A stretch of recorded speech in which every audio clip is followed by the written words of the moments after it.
Before we start this episode, as a very passionate Warramungu Yari woman, I'd like to take a moment to acknowledge the Wurundjeri people of the Kulin Nation as the traditional custodians of the land we are recording this podcast from, and honour their ongoing connection to country, community and culture.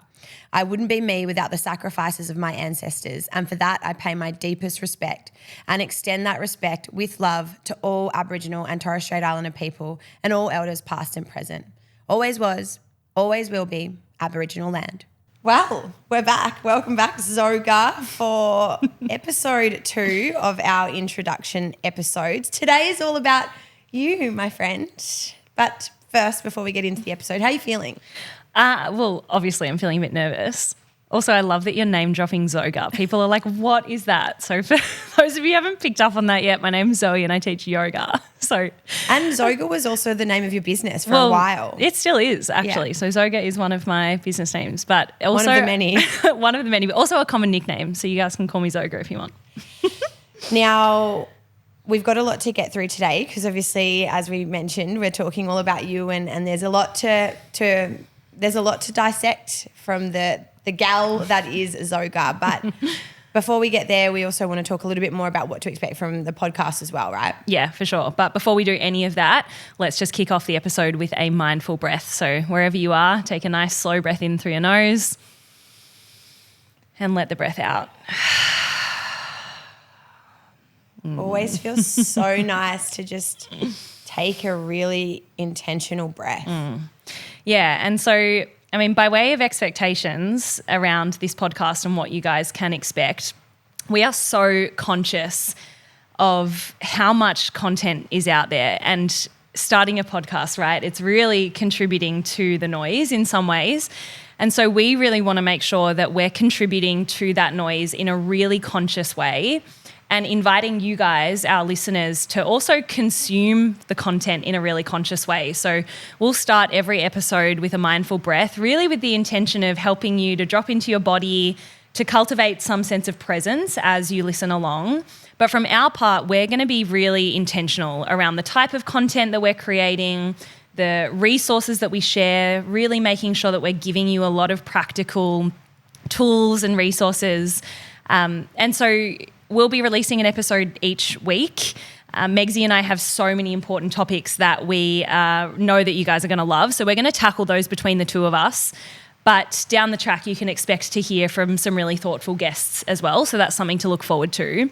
But beyond that, we're going to be releasing a second episode each week, which are mini practices. So you think meditation, breath work, mindfulness tools, so that we can put some of this stuff into practice, like really practice what we preach, and of course invite you guys into that and experiment with these different tools together, really with the idea of learning how to rush a little slower.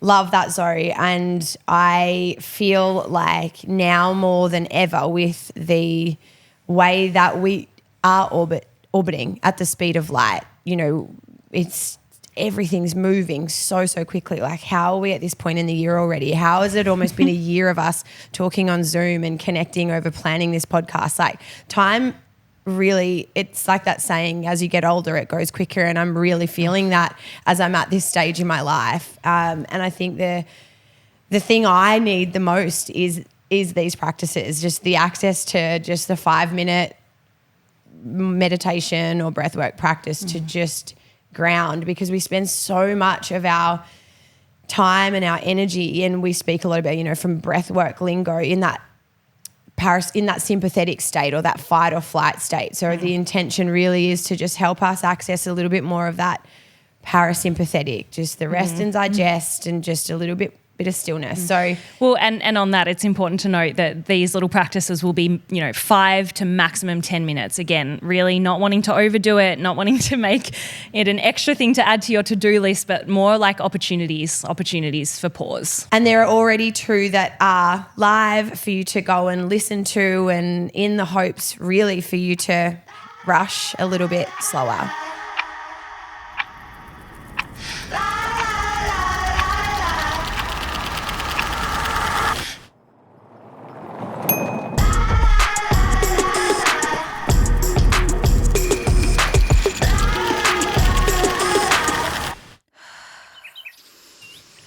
Okay, Zoe, as we know, today's episode is all about you and getting to know you a little bit better. And I think in order to do that, it's a great opportunity to start from where it all began. What is it that we need to know about you to understand where you came from? Where to begin? I mean, it's a massive question and I want to make sure that I answer it in a relatively concise way.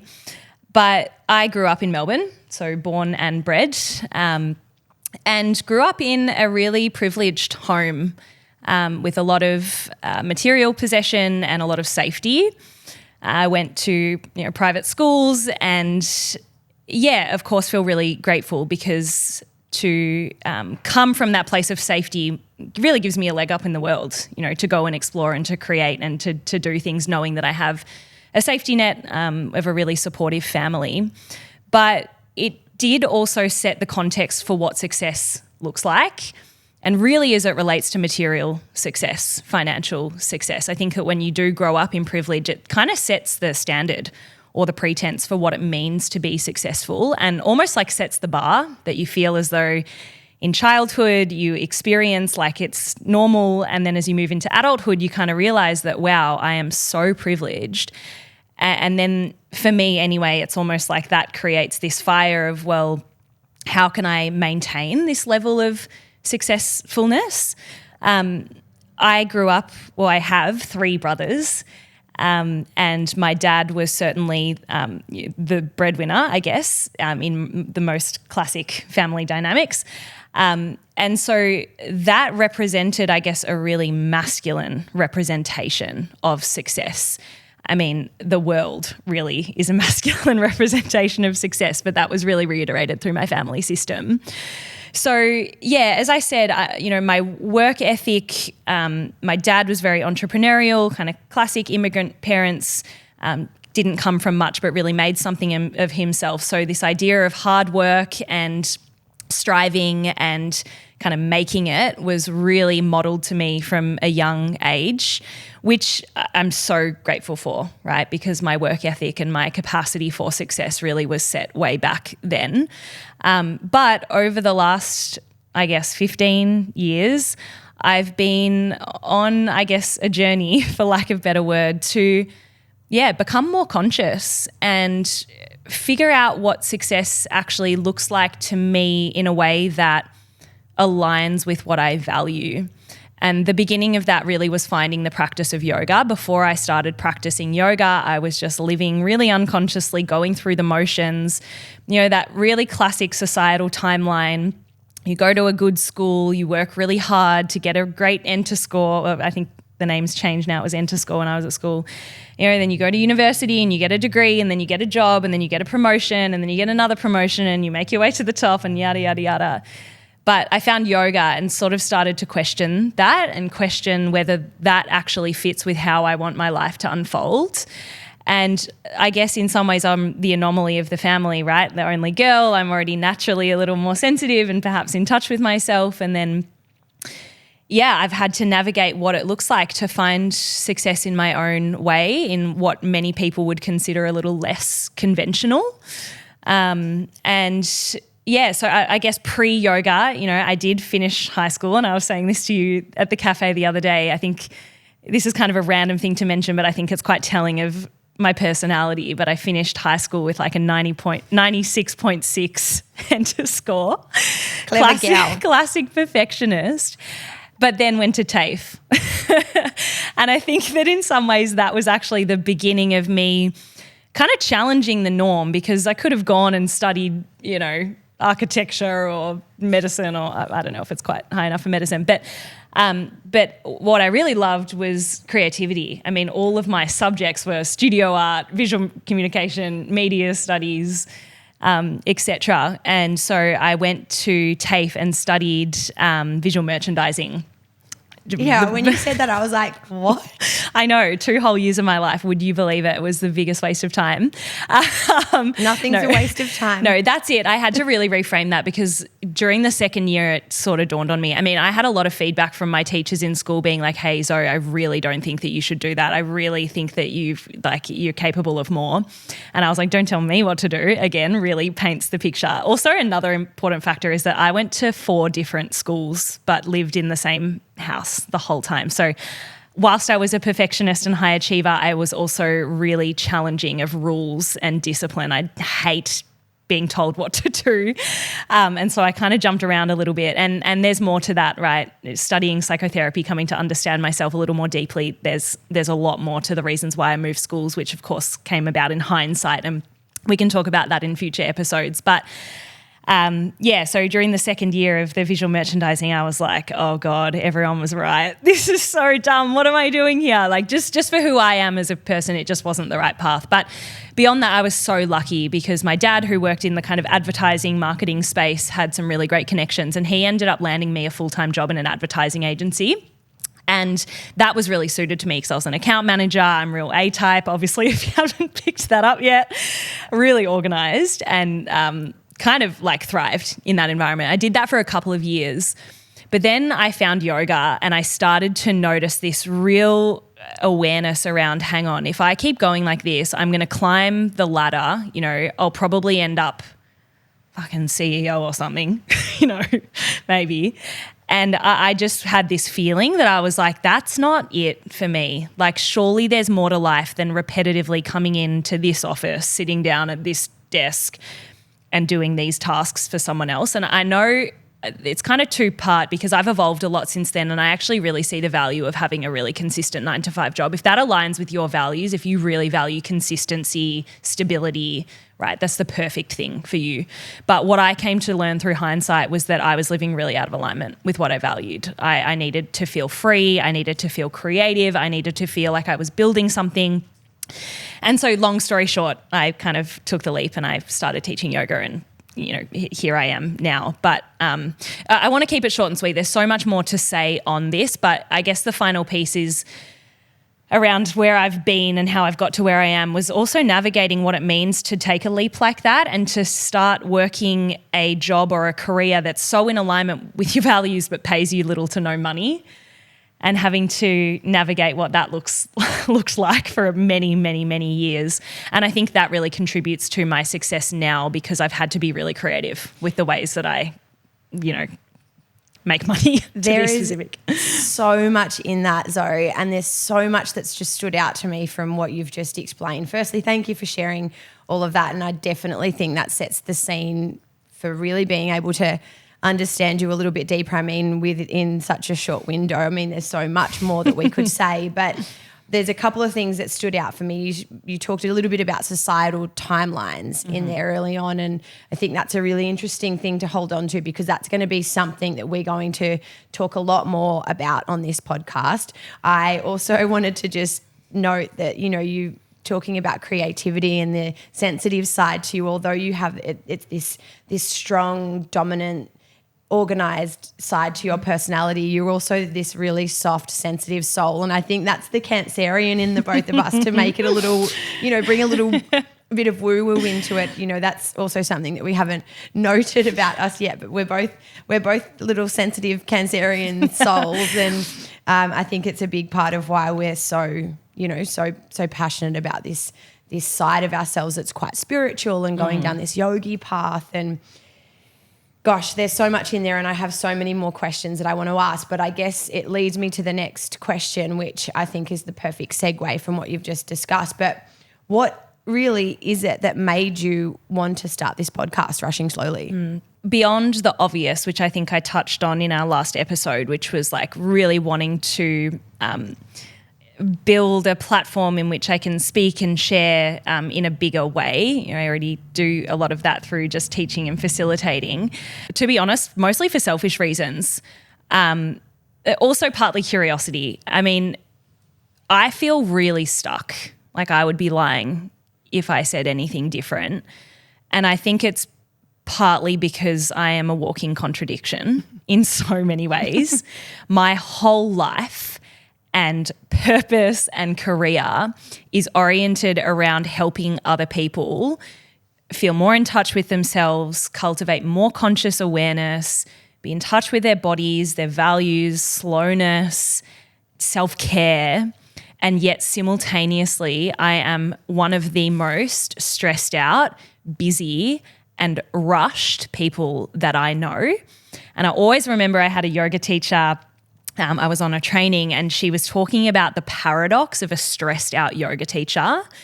And as soon as she said that, I was like, oh shit, who am I to be facilitating yoga when I myself, I practice a lot of yoga. So, don't get me wrong, but as I said, I'm a walking contradiction. And having become a psychotherapist now and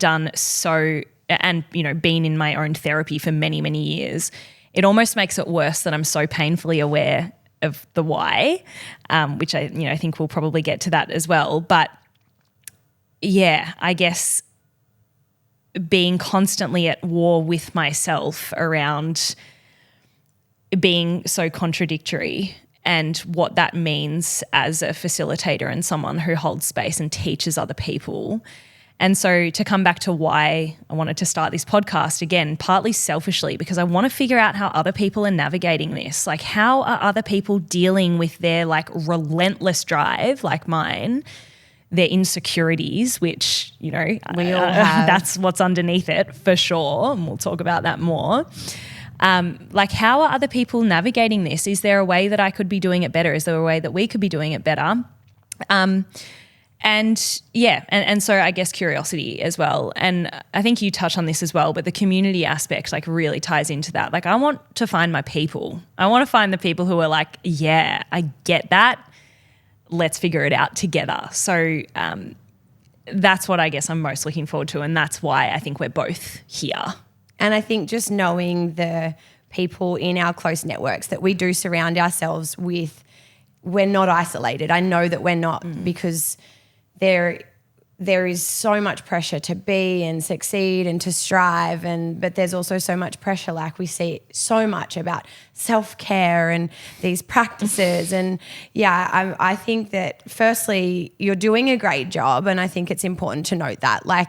The thing that you have done incredibly well is build a very, very strong self-awareness, and you may get yourself in these positions where you are, crazy busy and the mind is relentlessly active, but you've got the toolkit to know when you need to pull it back, and you do practice what you preach, but sometimes it's just maybe not as in balance, let's say. But you've touched on it. You do so much. You're a psychotherapist. You're a yoga teacher. You're a Nike trainer. Your client base is humongous. I think it's a pretty straightforward answer here, but what is the thing that's keeping you rushing the most right now? Yeah, all of that. All of that, yeah. Packing way too much on my plate. I think when it comes down to it, it's ambition. Ambition is the thing that keeps me rushing. I think what's beneath that ambition is probably the deeper question, which, would probably tie back to some level of insecurity and also the context of my upbringing, right? Wanting to sustain, my level of success that I experienced and, was modeled to me through my family. So I think that that's a big part of it. But yeah, essentially the nitty gritty of it is a packed schedule. I am at the point at the moment, and it's, and I hate saying this, but I am definitely the busiest I've ever been. I'm actually getting to the point where I'm feeling, dare I say, a little bit worried. For the first time, I've actually really had to check myself and knuckle down on the self-care stuff. I mean, I'm pretty good at self-care. I'm not too bad at boundaries in many ways, But for the first time probably ever, I'm starting to recognize self-care is not a nice to have, it's actually a need.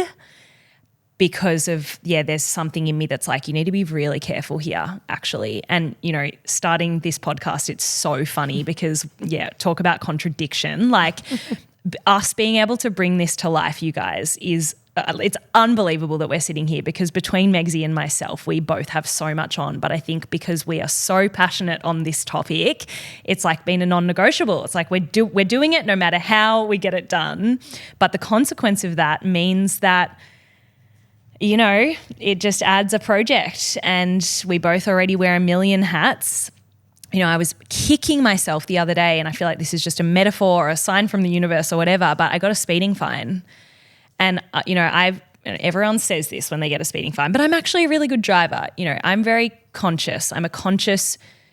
Like to think of myself as a conscious driver. And over the last 2 years, I have received 3 speeding fines. Yeah. And to be, of course, everyone wants to justify I did the wrong thing is the justification. But, of course, they were completely accidental. Some of them were, I thought, a little unwarranted. That's fine.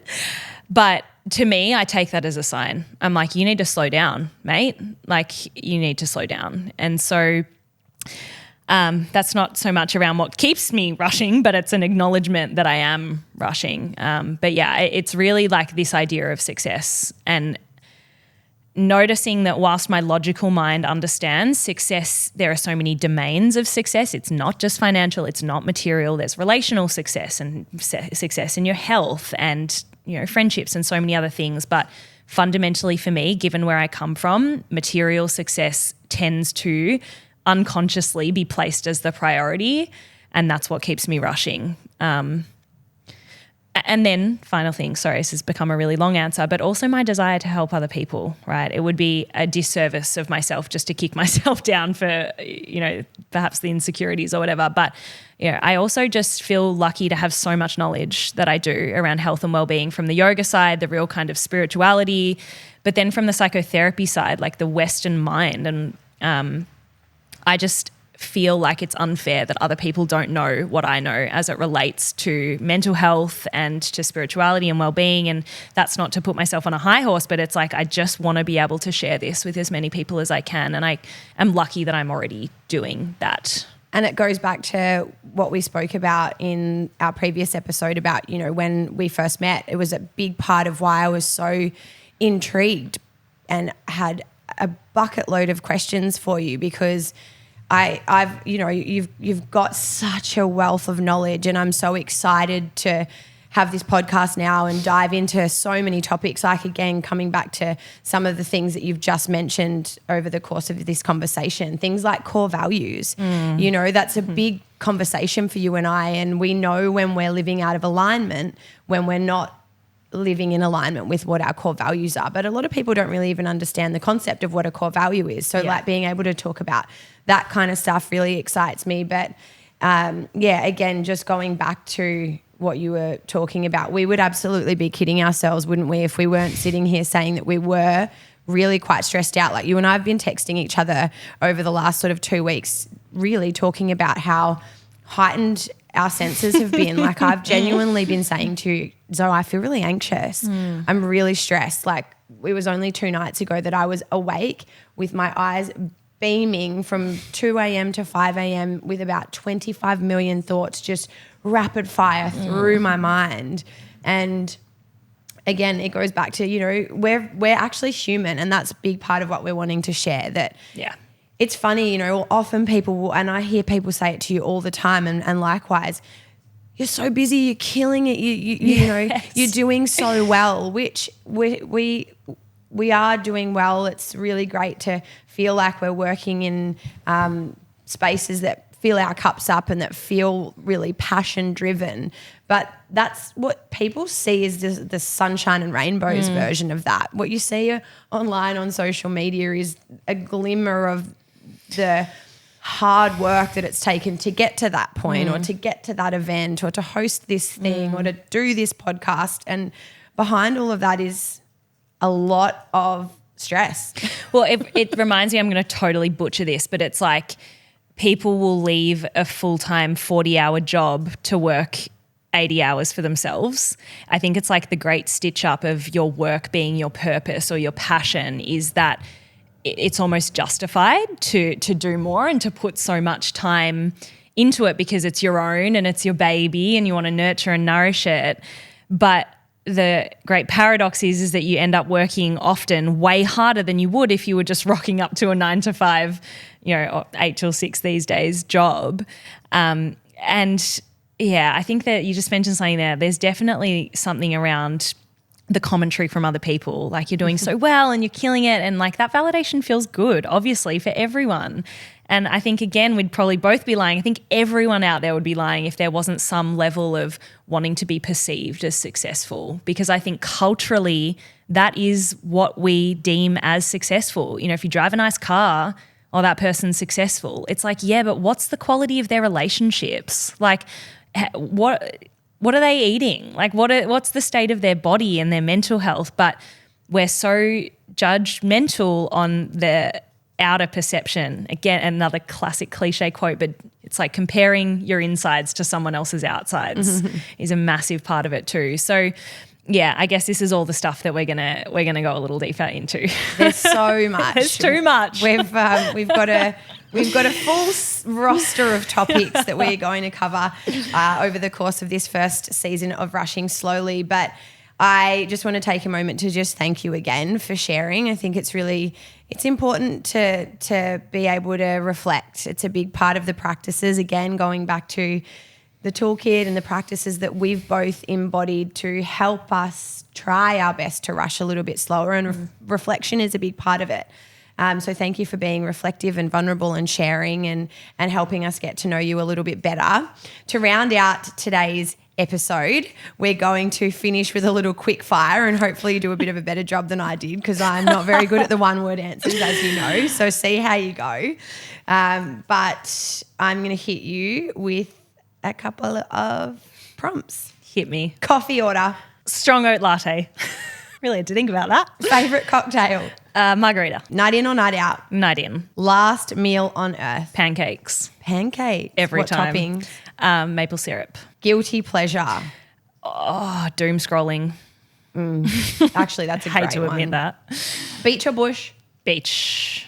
Hidden talent. Singing. What? Yeah. What do you mean? Yeah, I can belt out a bit of a tune. With a good tone? Yeah, don't mind if I I do. I haven't heard this yet. Save that for another I wish rep. I couldn't even answer this question. So great. You're doing well. Star sign. Cancer. Texting or talking? Texting. Don't call me. Cats or dogs? Dogs. Thinker or feeler? Thinker. Favorite content? Lately, I don't mind a little YouTube video, but anything that helps me to feel inspired and take the edge off the fact that I'm probably doom scrolling. Strength? Communication abilities to speak other people's languages. As in, not literally, I can only speak one language. That would be nice though. I know, that is definitely something that I've failed at as a human. The one that got learning away. more language. Weakness? Overthinking. Don't tell me you're a pineapple on pizza girl, surely. The answer's no. But Guy, my husband's pizza order is a Hawaiian, and I have been known lately to steal a cheeky slice. Nah. And lastly, what is it right now in this very moment that's helping you slow down? Right now, I would not be surviving without my therapist. And I just went on a holiday, which definitely helped. Yeah. But no, at the moment, seeing my therapist more regularly has been what I would call a lifesaver. Love it. Well, you did well. Maybe you. not one-word answers, but let's be real, that was never going to happen for either of us. No. And I think it's kind of interesting to know that like there are a few things that are very similar here for us, but then there's also a few things that are a little bit different. Don't hold the pineapple thing to me. As I said, my answers are no. Well, that's it from us for Rushing Slowly for this week, but we've got plenty more to talk about in future episodes. So again, as always, please make sure you are jumping on and hitting that little subscribe button, because it does really help. And jump onto our socials, send us a message, connect with us. We look forward to hearing from you all, but we'll see you in the next step. You.